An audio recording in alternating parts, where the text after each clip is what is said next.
Thank you, Mr. Speaker. Mr. Speaker, as Yogi Berra once said, it's deja vu all over again. How many times can we have the same argument? 41 years ago, the Supreme Court affirmed the constitutional right to choose.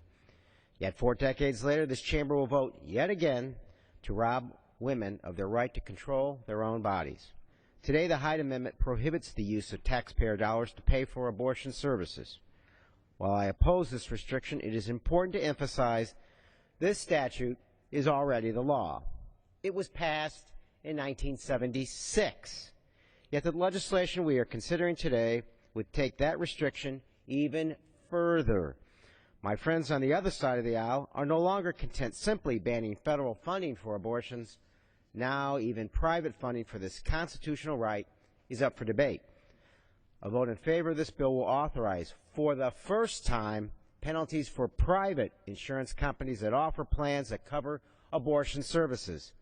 Let me say that again. This bill will allow the federal government to use tax policy to punish private companies that even offer coverage for abortion as part of their insurance plans.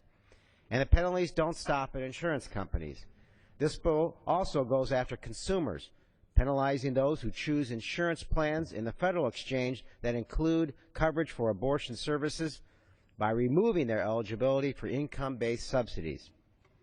Mr. Speaker, the hypocrisy is staggering. Every day on the floor, my colleagues lecture about their mission to keep the federal government out of the daily lives of the American people.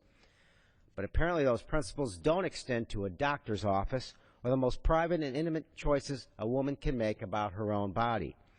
A woman who makes the choice to end her pregnancy should not have her motives questioned. It is a choice no one wants to make, but the unfortunate reality is many people have to.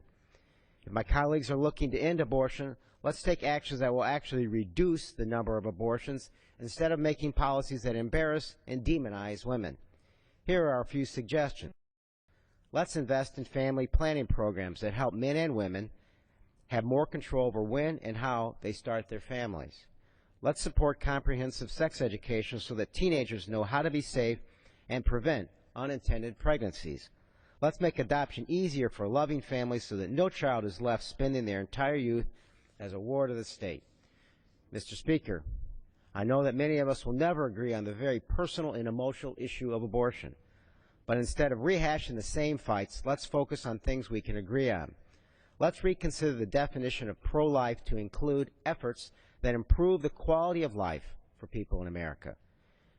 Being pro-life should mean supporting programs like Head Start and school lunches that help our young people succeed. Being pro-life should mean supporting investments in job training programs to help people find well-paying jobs so they can provide for their families. Being pro-life should mean supporting a raise in the minimum wage so a single mother working 40 hours a week isn't living below the poverty line. And being pro-life should mean supporting SNAP benefits so that working families don't have to choose between feeding their children and paying the rent. The list of things this Congress can do to support the lives of Americans that we represent is endless. It's a shame we waste so much time having the same old arguments. I'm afraid we've lost sight of what our constituents sent us here to do.